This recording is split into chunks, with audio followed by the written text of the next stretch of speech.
कक्षा 7 के प्रिय बच्चों, गुड मॉर्निंग। हम गणित में पाठ 6 त्रिभुज और उसके गुण पढ़ रहे हैं, कई दिनों से पढ़ रहे हैं।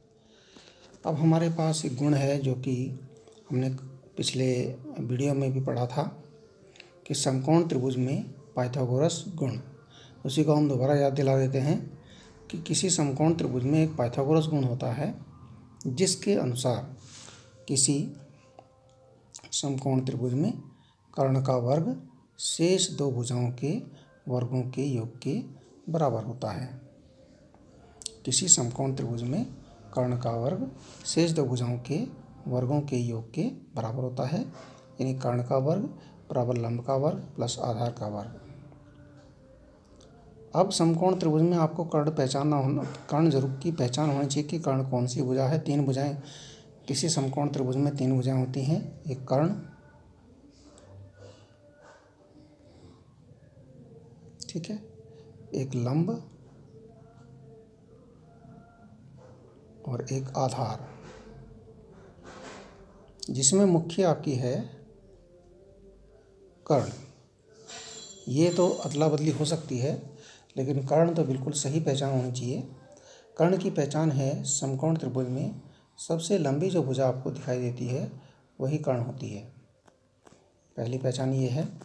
ऐसे भी पहचान नहीं कर पा रहे हैं तो एक और तरीका है, इसकी केवल समकोण त्रिभुज की बात कर रहे हैं, और समकोण त्रिभुज में समकोण के सम्मुख वाली भुजा भी कर्ण होती है, या ऐसे कह सकते हैं। देखिए, जैसे एक समकोण त्रिभुज मान लीजिए ये है, यहाँ पर समकोण त्रिभुज बना है, तो इसके सामने वाली भुजा ये कर्ण है। क्या है? कर्ण है। या कह सकते हैं कि सबसे लंबी भुजा जो आपको दिखाई दे रही है, ये सबसे लंबी दिखाई दे रही है हमें, तो यही कर्ण है, ऐसे भी कह सकते हैं। ठीक है, तो इसकी पहचान है। अच्छा, इस पाइथागोरस गुण पर आधारित हमारे पास कुछ प्रश्न हैं जिनको हम हल कर लेंगे तो हमें ये पाइथागोरस गुण ज़्यादा समझ में आ जाएगा, और समझ में आएगा हमको पाइथागोरस गुण क्या है। तो ये चित्र है हमारे पास, देखिए, एक समकोण त्रिभुज का चित्र है जिसमें एक भुजा 3 सेंटीमीटर है, एक 4 सेंटीमीटर है, और एक ये x है। ये x का मान हमें ज्ञात करना है।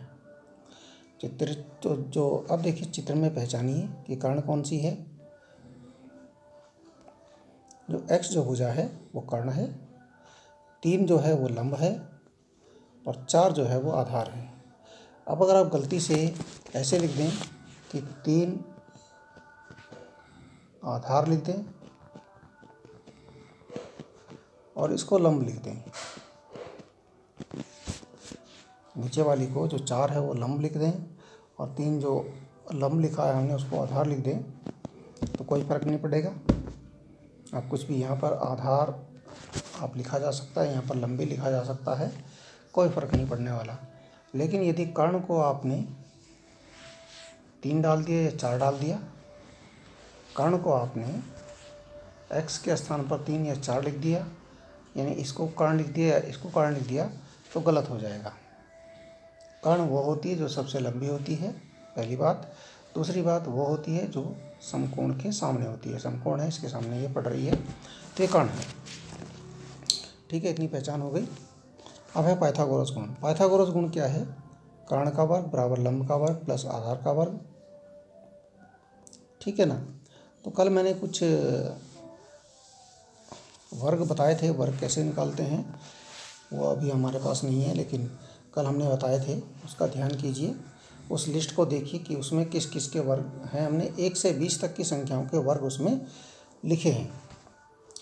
अब देखिए, कर्ण का वर्ग यानी x का वर्ग, वर्ग यानी घात 2, यानी घात 2, इसको कहते हैं x की घात 2 या x स्क्वायर या x का वर्ग।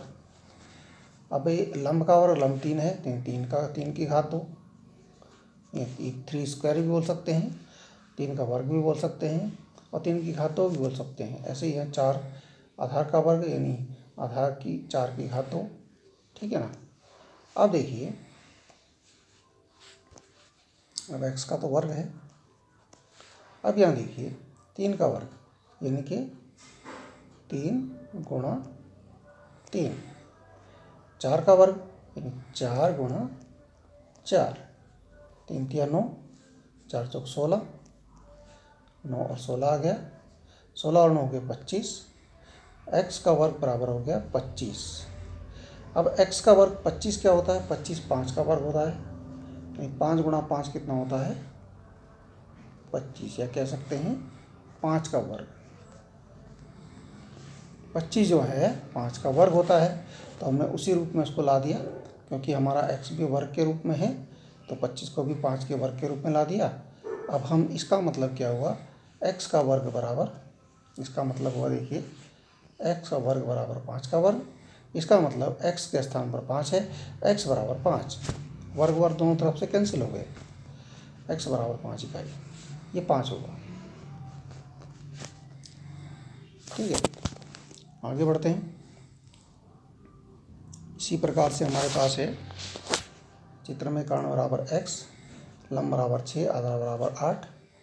तो ये ध्यान रखें, कर्ण का आपको ध्यान रखना है। कर्ण सबसे लंबी भुजा होती है, या समकोण के सम्मुख वाली भुजा कर्ण होती है। ये लंब है, ये आधार है। इसको आप लंब इसको लिखें या आधार इसको लिखें, या लंब इसको लिखें और आधार इसको लिखें, फर्क कोई नहीं पड़ता, चलेगा, लेकिन कर्ण सही होनी चाहिए। पाइथागोरस गुण लगाइए, कर्ण का वर्ग बराबर लंब का वर्ग प्लस आधार का वर्ग, है ना।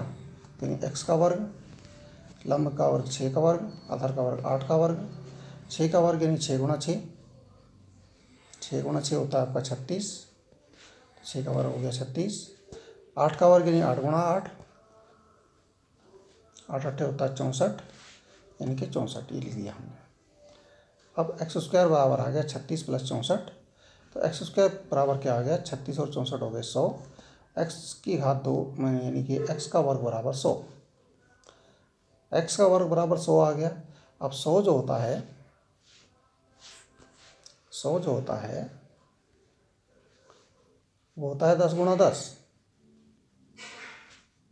10 दशांक की 100, यानी 10 का वर्ग। 100 होता है 10 का वर्ग, यानी x का वर्ग बराबर 10 का वर्ग। फिर वही वर्ग वर्ग कैंसिल हो गए, x बराबर 10 इकाई, x बराबर 10 इकाई, ये आपका आ गया 10। ठीक है, इस प्रकार से करना था।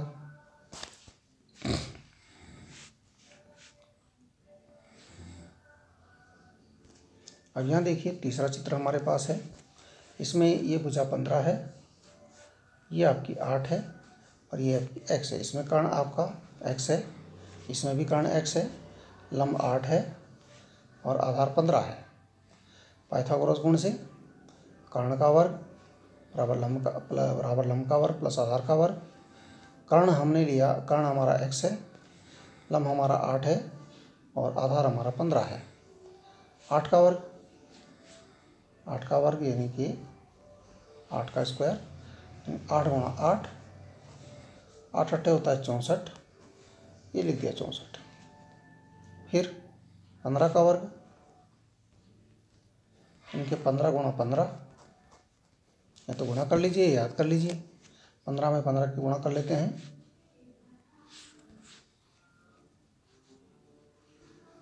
15 का बड़ा आता होगा, 15 पंजे 75 का 5 हासिल, 7, 15 कम 15 और 7 22, ये आ गया 225। ये हमने यहाँ पर लिख दिया 225, 64 प्लस 225 जोड़ के आया 289। एक्स स्क्वायर बराबर 289 या 289 कहते हैं इसको, 289। अब जो 289 है ये वर्ग होता है 17 का। उस लिस्ट में देखना आपको पता चल जाएगा, 17 का वर्ग। 289 या 289 17 का वर्ग होता है, तो x का वर्ग बराबर 17 का वर्ग। वर्ग वर्ग यहाँ से कैंसिल हो जाएंगे, x बराबर बचा 17 सेंटीमीटर आपका जो ये है, x बराबर आपका 17 सेंटीमीटर है, यानी ये 17। ठीक है, आगे बढ़ते हैं। चित्र हो रहा है हमारे पास। यहाँ देखिए, ये आपके पास चित्र है। यहाँ पर देखिए x है, ये 13 है और ये 12 है, ये आपका 90 अंश का कोण है, यानी समकोण है। तो चित्र में कर्ण कितना हो गया 13 सेंटीमीटर। ये 90 अंश के सम्मुख वाली भुजा कर्ण होती है, यह सबसे लंबी भुजा कर्ण होती है। और लंब हमने लिया है 12, आधार लिया है x। पाइथागोरस गुण से कर्ण का वर्ग बराबर लंब का वर्ग प्लस आधार का वर्ग। अब यहाँ पर कर्ण x नहीं है, या 13 है, तो 13 का वर्ग, लंब 12 लिया है 12 का वर्ग, आधार x है तो x का वर्ग, यानी एक 13 का वर्ग होता है 13 का वर्ग, यानी 13 गुणा 13, यह आता आपका 169। ये इसके बाद है 12 का वर्ग, यानी 12 गुणे 12, यह होता है आपका 144, यह है बराबर x का वर्ग। ठीक है, यह आपकी सरल समीकरण जैसा बन गया। अब देखिए, इसको हमने दोनों पक्ष अदला बदली कर दिए, इसी में कर सकते हैं ऐसा। 144 का वर्ग बराबर 169, 114 प्लस यानी 144 प्लस x का वर्ग बराबर 169। आगे बढ़ते हैं। अब यहाँ देखिए, यह 144 का पक्षांतर किया क्योंकि इधर जुड़ रहा था, दूसरी तरफ पक्ष में जाके घट जाएगा।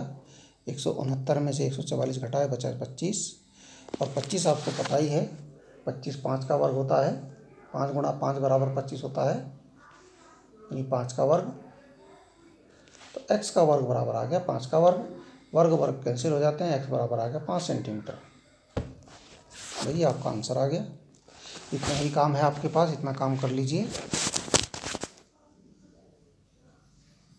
धन्यवाद।